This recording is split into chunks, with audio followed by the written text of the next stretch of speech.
kuumɛ SPLA-IO teke warga mi shikanankor. Warga mo gor kene kukan la gware je di Nigeria ke South Africa. Warga mo naraje ke kukan di Nigeria kukan ke defan ke jawa gwadan chikan la no de Dr. Machar de jalun reti jen. Chikan jawa mo chikan lat. No. Kukan Nigeria kukan defan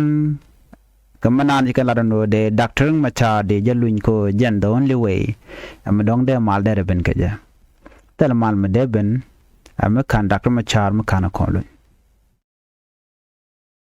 Kacang jandang ro widaro ka jan pairo to container ron kin dang ro jandang ro bakal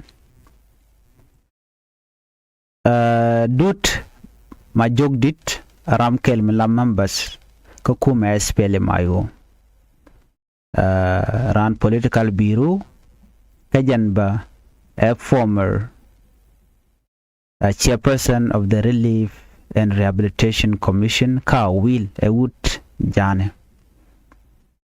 Jen che Nigeria call for unconditional release che defend ta chalat ke jenu de Dr. Machar de jalun de South Sudan first by President Dr. Machar de jalun reti jen kada ben gwamala charaj jalong gwada me en wude shalka me dud ma jok dit ka kuumɛ SPLA-IO ajana no ci jina Nigeria lar kan wa Dr. Machar alo nkeje lar kene ko gor kono bi South Sudan ba tekamal alamulug manana shalat en Nigeria ki kwar Nigeria ano Dr. Machar alo nkeje ramma mo che goro bu South Sudan bete kamal ko malatke kuumɛ Nigeria ke shole kan na wukar wa keje ka meeting e chawlat ka Addis Ababa o de South Sudan da ta kamal ran kuumɛ SPLA-IO me mishal ke ma jog ditane jela do nene Megu yen manana shalata ji Nigeria gwadulka enwo Dr. Machar alo nkeje e dwer shi agoro de South Sudan da takamal jewe walat ka jan summit dung Africa Union mentionaten la C5 group chiko nyurten mention ka African Union ad hoc committee te chu nyurka Addis Ababa ka shanga wel diech ka pai ro ron kin dang ro jandang ro bakal medo kwar di alten kwar kontinte ka Africa mi chairman din Cyril Ramaphosa la kwa South Africa kene Kenya President William Ruto tiki shoden wonene kora kap ko chong a ceasefire alat keje shiga shurino first by President Dr. Machar kana jikware kalonka hostilities akwaje en kordan le roda akwaje kapchong yala de wona me kole me muluka je neten kondi te juba yala jikku meten kondi kelga kirma yadit nyude jeno keneten konti luka jeno de maldere bere ka South Sudan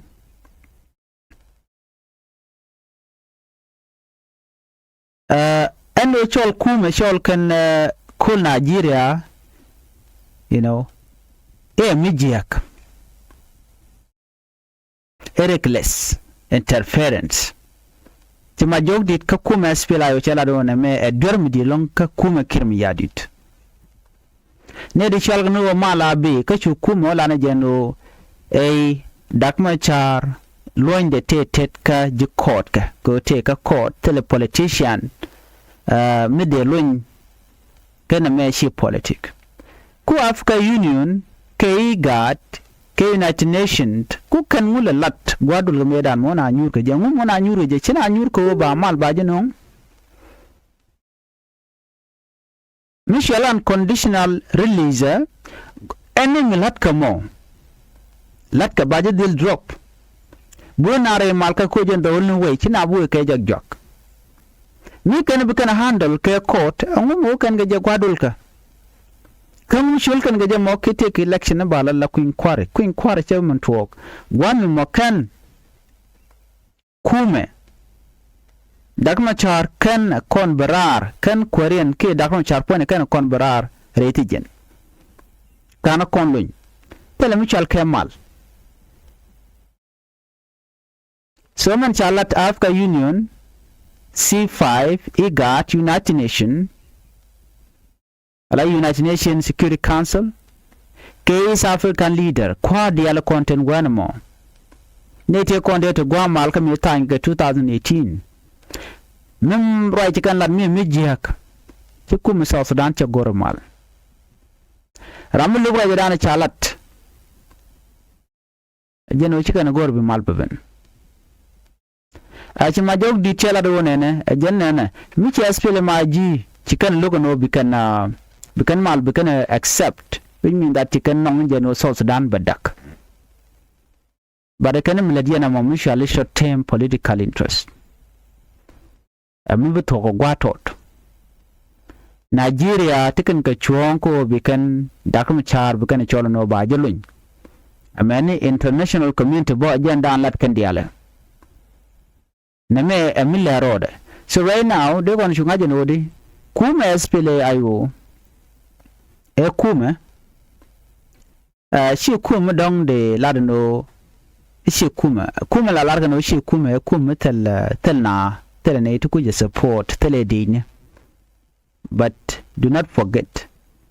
la spele ayo again the main political party man kuumɛ kirm yadit kuje expose katin je ko na lade ti naga ka mana gat naga ni di teram pelkana so mi ko rai kon ka do badande mal da ben gaje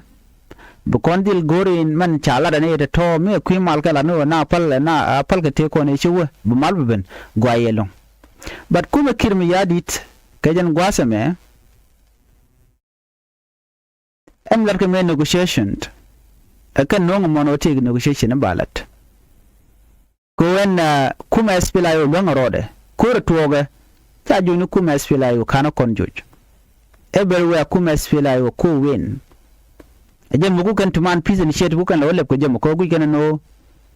mi ci kuje me chaga gay bu kan lawo ko kuje mo ko ba ji spela yo ayo ba ko nyomu wa ga chol ba ko convince no gwano na be ka dialogue ci kuumɛ spela yo ba shelok badai we mugor gano bi ke leader a JSPL ayo bi kan ko kep gwa dana we gwadul ka jen dan led road mu ka we gwadul ka and then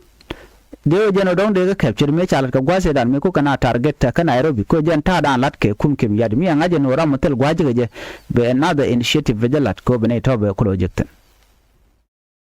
but cool a chala de Nigeria kan South Africa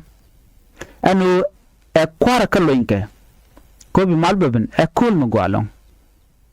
unless secure she gori no te malmo de ben nyok ignoring ko mi be ka Africa Union take consequences take rict bu tokten are ina moka ko te ngodi cha ya pint gor kan ka Africa rule road ka ngot sometime la jago yeno broad handle ko wado ko mi bumi tika re na border ban mi che chup ko to baje ka la jago no wer ka dialogue roy ni jen mi chal ke kim yadi no roy ni ko ngaje no run mu kan ba chuban gwa dan te tin ka juba aje la nene kan kam barbar ya nene kan kam tekta so ku jamo bana all the report and con and berich bu kon kalinkan an walle shan ndang rew de dokka payro ronkin dang rew jen dang rew wi de bakal ba dakran ma char ba jan ngwal logan wala nan lugo mo agenda ngai kono no gorga jeno dere berar kano gorga jeno de yena kire ajen mo kuna la shore no instead of woni yen ka wolug yena a chang belele we are free tomorrow tel der mi chalara ndaga mo char ko jeg dial kon cha ya juide ke de bej yena abirare ti jen biya ka dialogue biya te pande chulen lad biya ka pel biya bena address ni mi di top dande yenu nyam ko ja ko cha nga jeno kur na kana na kur terel na ika but kire tin kwa me busy gor jeno there all the territory kon ya kep kum spila yo there ka kep de na de chu declare tele spila yo tele kalbang sikende negotiate ka ko te godial check kep jen ta dan teten ko ngana jeno ne ran kon dial kon ten kon wore kir gor jeno be chupten jete kan wore already che influence ko bogan wer ken beken kanak ala yon tam kejen gwas me cha tan wore ya tiam ni ne man to ko lang man to ko lung shuk man to ko re loka at least re loka kep korean bom mi jeni bi ka nasir jete tan ya kok jeni bi ko lung shuk jete tan ya kok te gor to kwalle ne kim yadi ka kim yadi mun nan yi yene de kon la nuer kon pa de pele no tana ga spela yu kire nane kon go kon wadi yen ko no ba shi mor ba kana ke kuyone e ko te ga da ma charmu ko kana support tel li ti aten go da content wa te katen mishi akutuk biya wene nan je no so tomorrow she kwich an che wide nyon che da meten and all that kana ya to in the day below charno che mi je kelel chechap. This time, wana dar rain worry. You're not gonna use the no they can check and they can come do they do their tick. But this to renew the conscience dejected and lanowal. Go chiran charodella, Jacob or the get involved. Originally, we are part of the problem and are neng worry. Go jin mitika power they use in Jadir Necoderical look. Me I cock a kum came yadid been a guard down titan. Been a bar. Ko dong bi la benyal kwedi guru de nagnai bi kula lotin ke moji ke yo nyok problem di ro ba je pressure kum kem yadi den go werna ko kir cha yo ko cha cham lora ba jen nen yana to ko di alta gaten la ya jo no ku mobilization ko let kwana kwa ga kok no ma an yu kam ko dollar jina bu lu ko dollar jiran wi ma di yot ka ma mi ayo che bi ngi je no ko yuri akamimo so beje along so right now cool down and chalat kum kirmi yadi no lokano e ba dakam char baje lony rete jen kai kaka keni na mashigor jen ote mal mdeben bana ben kan export ela ani biata mal